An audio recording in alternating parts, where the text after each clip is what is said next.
Right, I'd just like to show a couple of things on the Myford ML7 this evening, and one of them is how to remove a chuck that's become tight on the spindle mandrel. So after using large drills on the Myford ML7, the chuck becomes very tight on the mandrel and becomes very hard to unscrew. Now on the Super 7 lathe you have a pin assembly at the back here which you can locate in a hole, and that locks the spindle solid and allows you to undo the chucks, but on the Myford ML7 you haven't got that facility.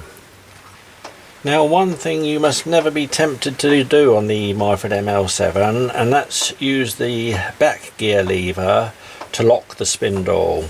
You can do that by lifting this lever without disengaging the toothed mechanism here, and that would lock the spindle solid. But if you were to put pressure on the chuck and torque on the chuck to undo it, you're prone to stripping the gear, which is brass, or breaking the toothed mechanism that engages in that gear. So the way I undo the chuck on the ML7 is to use one of these Baby Boa Constrictor strap wrenches. Now these Boa straps can open, grip, undo, tighten. It grips up to 4 inches, which is 100mm diameter. They can hold any shape, any material, and will not mark. Being made of plastic and rubber, they won't damage the ML7. So if you use a strap wrench on the ML7, you must use it on this gear here. If you use it on the pulley wheel or at the back here, or anything in the spindle at the back, you're effectively putting the same pressure on the toothed mechanism and the brass back gear, and again, if you did that, you could actually damage that gear. So you must use the back gear at the front here. So whenever I change a chuck on the lathe, I always use a piece of wood like that, simple block of wood, plywood on the top and screwed on with some self-tapping screws. That goes in between the ways and protects the bed from the spanner that you use, or if you were to accidentally drop the chuck. So I use a large hexagon brass bar end in the chuck like that, and then the Boa strap is fed in between the back gears, and it should come up at the back like that. So you feed it round the gears. Incidentally, this Baby Boa is the only strap wrench that will go in between the gears nicely. The bigger one actually won't feed through, and neither will many of the other ordinary strap wrenches. And like I say, this one here, being made of plastic, won't damage this gear at all.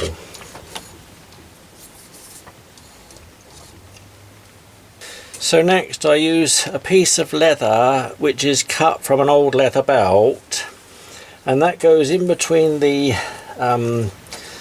Boa strap, where the face of the Boa strap is going to go onto the rubber.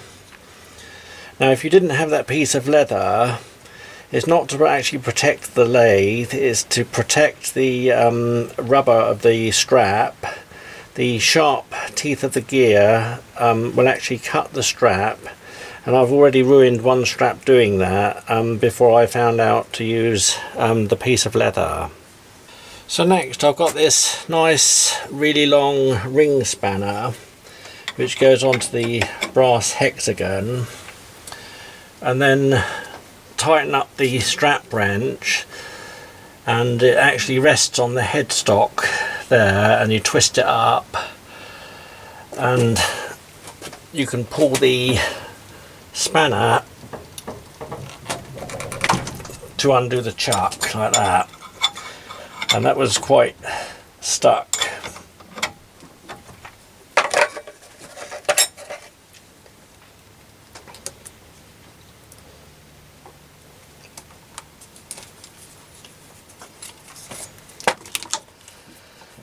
And it hasn't done any damage to the lathe or the actual strap wrench.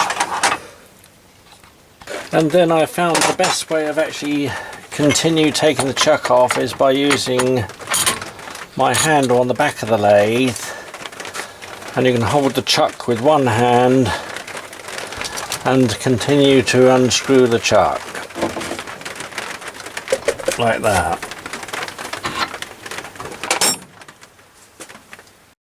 So that's the most effective way I found of actually undoing a chuck on this ML7. The Baby Boa straps are very good. They say that they can give you actually 2,000 pounds of working pressure. So I think that will be enough to get any chuck off of the lathe. So the other thing I'd just like to show you what I've done on the lathe is how I changed these little oilers, these ones that are flush on the lathe.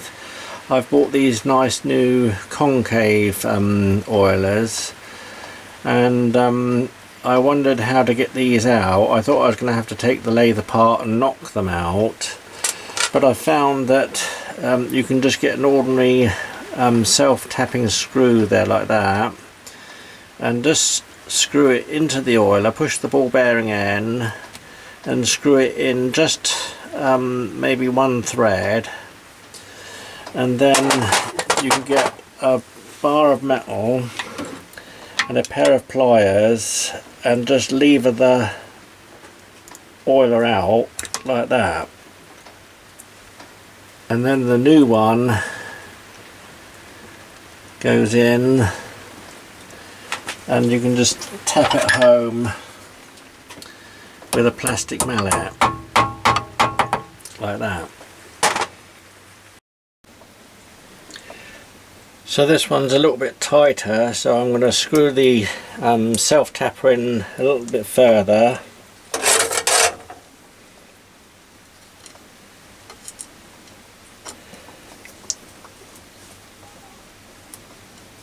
Like that.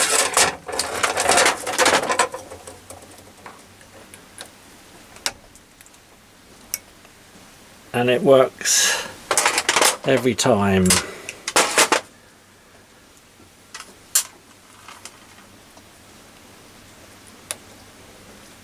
It's just a simple little thing, but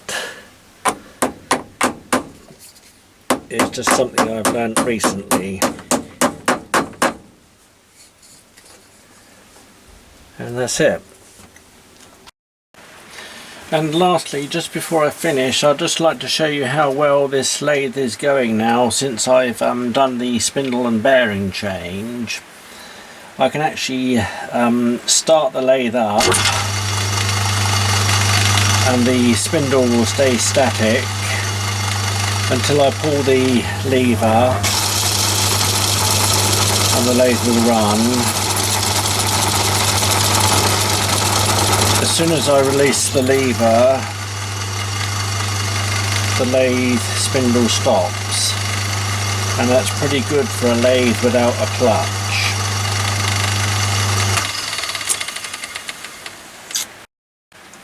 Now I've only been able to achieve this by using the Fenner link belt. In the past, when I had the ordinary V-belts on, the lathe chuck would continue to run unless you put your hand on it. So this setup now is absolutely perfect.